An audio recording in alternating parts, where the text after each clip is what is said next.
मन्दिर बियो गासिबो अबाव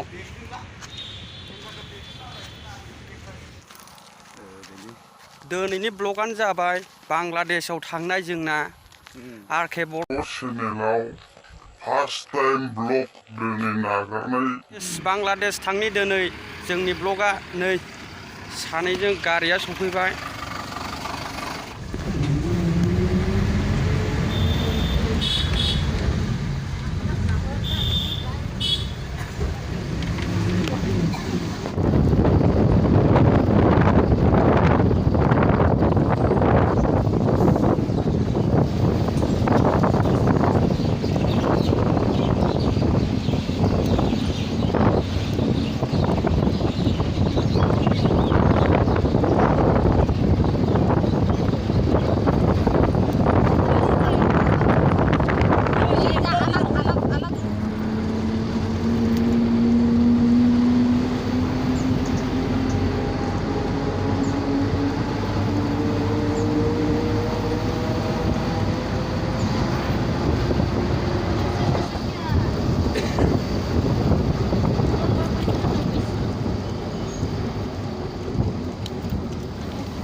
गिरुत मोनबाय नै बिथाङा सानै फैदों जोङो बिराद गरम गरम बारा आयाव अबस्था घायल देहाफोरखौ अबस्था गाज्रि बानायजोब्बाय गरमानो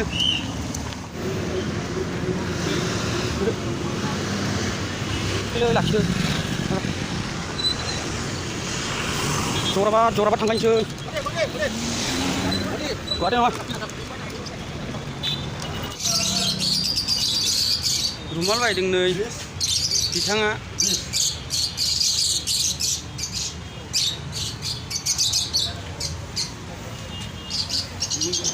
जागिरुत बियो जागिरुत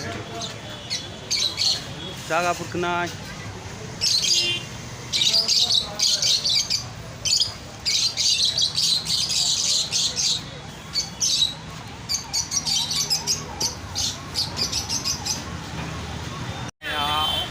थानो हाला बेबायदि गरम बिनि उनाव आरो थांलायनोसै बांलादेशनि गारि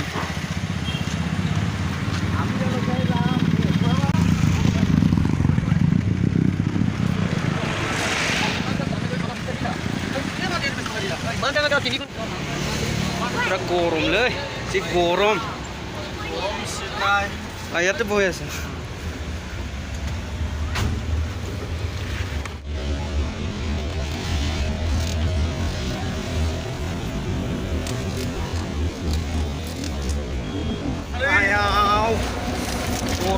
हाबबाय गंसे गारियाव जिरायबावबाय दा थांलायनोसै खोमसि खोमसिसो नुबायलै केमेरायानो नै Aku bukisang siya. Welcome to Jagrut. এটা আমি বর্তমান বাংলাদেশ যাব ওলাইছোঁ এই বহুত গৰম মানে অসম বহুত গৰম এতিয়া বাংলাদেশ কেইটা 8 ঘণ্টামানত গৈ পাম মানে এতিয়া বৰ্তমান জাগিৰোডত আছোঁ গৈ আছোঁ এতিয়া ৰানিং চলি আছে दा नोंसोरबो लोगोफोर नायलांदो भिडिअखौ नै जराबानो मोनफैबाय लागाव जराबा टाउन बियो बे हटेलाव माबा माबि जानो मा जागोन हटेलाव हाबदो एसे माबा माबि लालाबायनोसै जालाबायनोसै दे बिदिबा भिडिअखौ नायलांबाय थाबानो जाबाय मा लाखोब्रा नै माथो नासो ना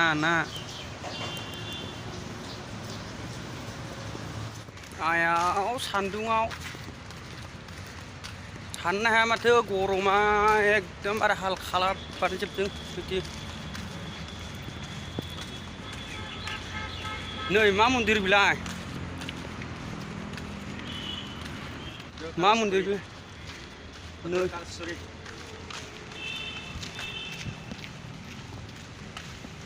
जायगाफोरखौ नायदो जराबा टाउनखौ इलाय मा हाखरलै नै माथो गार्डेन बायदिसो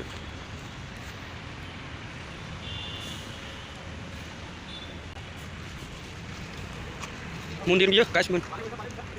गोबाव भद्रकाल मन्दिर बियो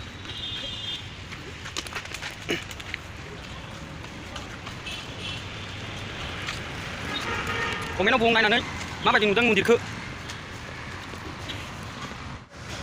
बे मन्दिर सिङाव एसे थांनानै फैनांगौ र' माबायदि नोंसोरबो नायलांनो हागोन एसे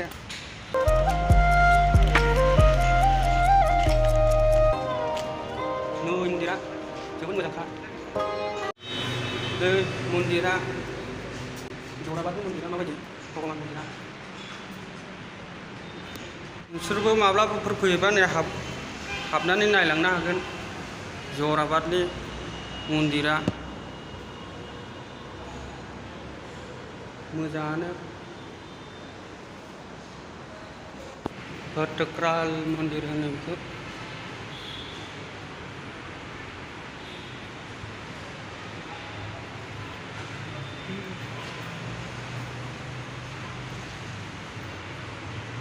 बरिया बानायदों मन्दिराथ' मोजाङानो माबायदि नुदों कमेन्टआव खोथा हरबानो जाबाय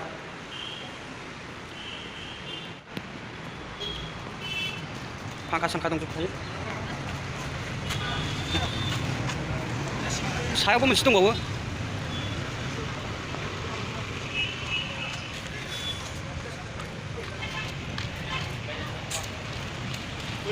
Hah? Hah? Udah dapat juga. Halam aja.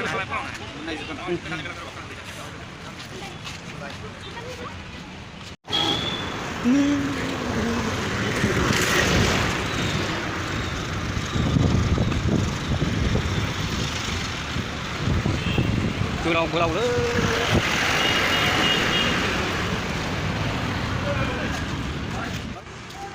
Nơi kurung gua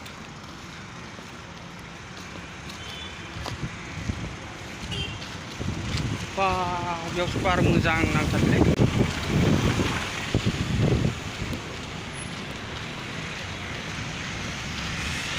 Paskenan tuh bro paskenan apa pun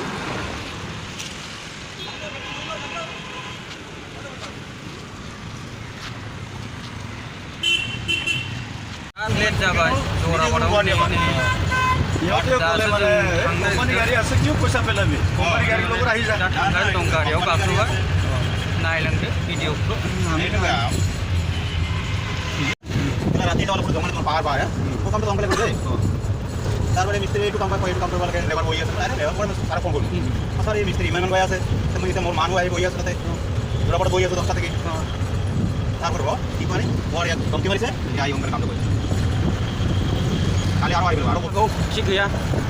मोनायाव एसे सिनारिफोरखौथ' नुनाय नंला बायदि मोनदां जिहेतु हायो थ' इसिनिखौ देखायनोसै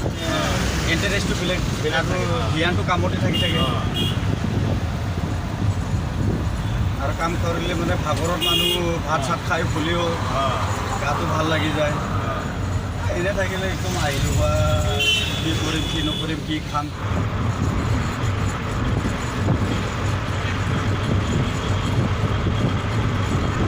মোৰ ঘৰ ইয়াতে বনিতে তোমাৰ কাম কৰা তোমাক লৈ যাওঁ 2 মিনিট ৰখি বহিবা মই ভাত খাই আহিম বাছ এই মাইকেও ফোন মাৰিছে ৰাতিপুৱাৰ পৰা ইমান টাইম লাগে নেকি গাড়ী কি ক'বা এনে হ'লেও ৰাতি হ'ব যেতিয়া আৰামত যাম আৰু আমি আৰামত পানী চানী খাই যাওঁ আৰু তহঁতৰ ঘৰত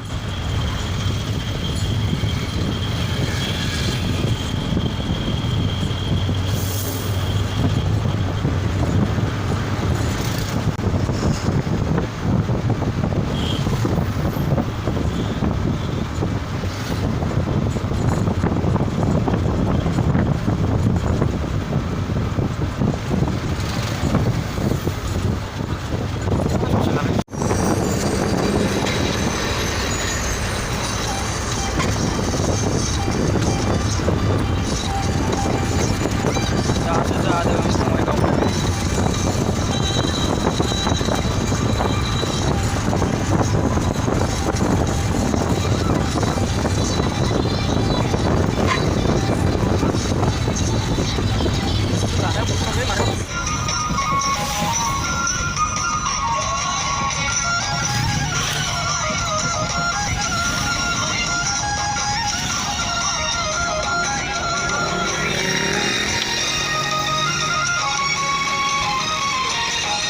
मेघालयनि हाइवे टल गेटआ बेनो नायनानै ला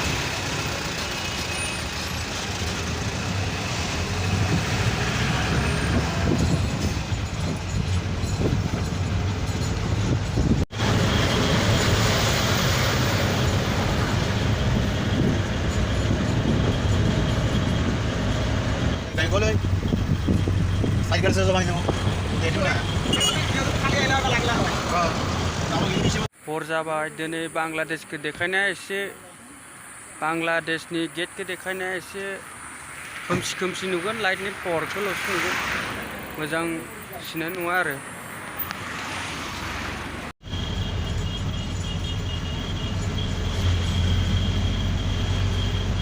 एक घन्टासो बानायनो हाबाय दा মানে সবচেয়ে দীর্ঘ ডিগ্রি বেশি হয় এই মানে আপসো লিখেন আমি এখন কাটো কাট গাড়ি পুরো জাম লাগি থাকে না কাটো অলপ যদি পিছু যায় এটা লাগি দেবো এত মানে অলপে গ্যাপ রাখে মানুষ গাড়ি বহুত দেরি গাড়ি রাতে পর দেখেছি আমার ঘর থেকে বহুত ভাল ইয়ে গাড়ি হিসেবে চলে না line on line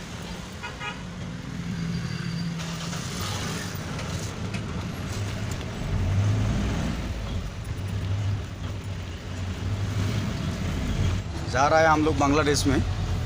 border Mein Bangladesh border भी क्या बोलता है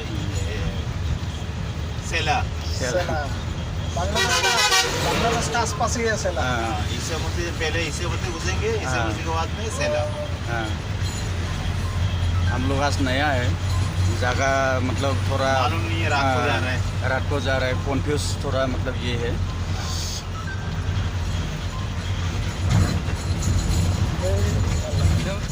जेबो नुवालै नै बांलादेशखौ एकदम हरनि 11टा जाबाय 12टायानो जासिगोन जेबो नुवा बांलादेशनि गेटखौ এইটোৰ কথাই কৈছিলোঁ মই এইফালে ভিতৰৰ ৰাস্তা দি সোমালে আৰু ধৰ যায় পাইতামে আবা এই জাগাত নেকি কৈছিলোঁ এইটো দিনৰ পৰা যেতিয়া ফটো মাৰা যাব না